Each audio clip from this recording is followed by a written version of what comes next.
प्रणाम दोस्तों, स्वागत है आपका मेरे YouTube चैनल गुजारिश में। और आज मैं आप सभी के समक्ष अपनी नई कविता जनता के सौदागर, जिसका शीर्षक है, लेकर प्रस्तुत हुआ हूँ।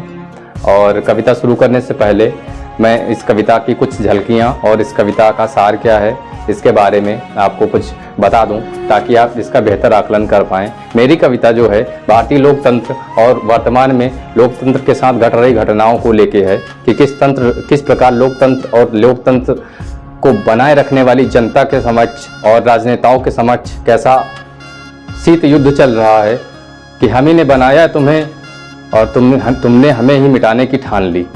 तो ऐसा कुछ चल रहा है, तो जिसको लेके मैं वर्तमान परिदृश्य में जो कोरोना महामारी चल रही है और जिसमें तरह तरह के षड्यंत्र करके जनता को भटकाया जा रहा है, और इसको लेके मुझे कुछ लगा कि मैं लिखूं, तो मैंने लिखा। तो आई विश कि आप सभी को मेरी कुछ ये पंक्तियां अच्छी लगेंगी, मेरी कविता अच्छी लगेगी। तो पेश है आपकी खिदमत में जनता के सौदागर। क्या खूब किया सौदा जनता से, टोपी से कफन बना डाला, ना समझ कर इस जनता को काल अधर में डाल गया।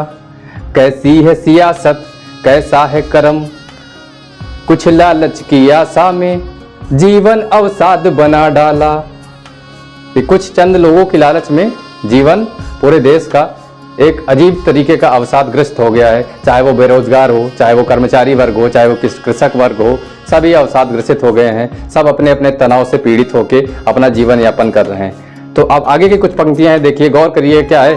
कैसे करते हो राजनीति, ये कहाँ से पढ़ के आए हो, मंदिर मस्जिद के लालच में क्यों जनता को भटकाए हो। तो बहुत सारे मुद्दे होते हैं जिनसे जनता भ्रमित हो जाती है और अपने मूल मार्ग से भटक जाती है।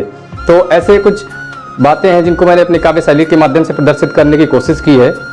तो अब देखिए आगे की क्या है।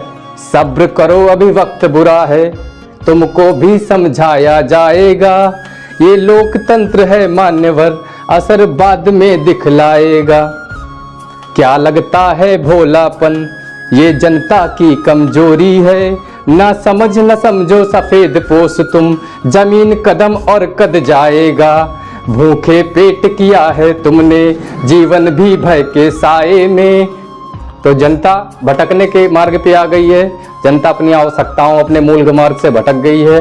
और भटकाने वालों को भी मेरा प्रणाम, और जो भटक रहे हैं उन्हें भी मेरा प्रणाम।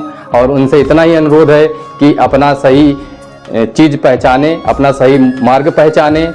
और हो जाती है लोकतंत्र में बहुत सारी गलतियां, ये इतिहास रचा हुआ है। तो अपना सही चीज़ का निर्णायक स्वयं बने और उसका निर्णय लें। तो आगे की पंक्तियां हैं जो जनता भुगत रही है। तो अधरों पर अब ग्लानि भरी है, पीड़ा अब परवान चढ़ी है, अब बदलाव तो आएगा, अपनों को खोने के साहस से अश्रु ओज अफ जाएगा।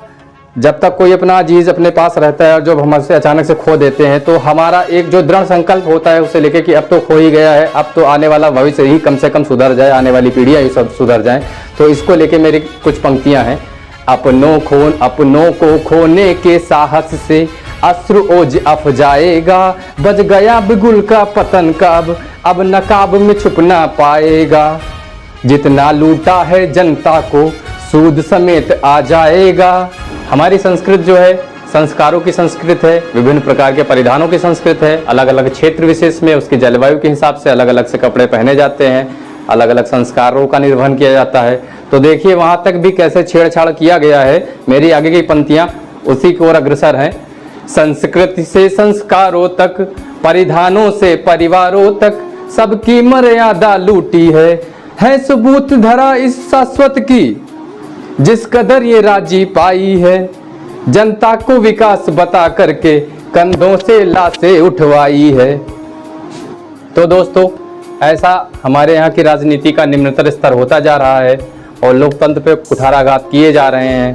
तो अब सब सारी जिम्मेदारी जनता पे आती है।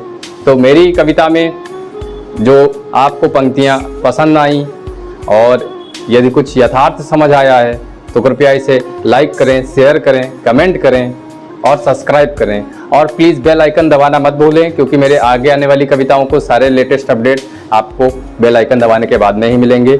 धन्यवाद।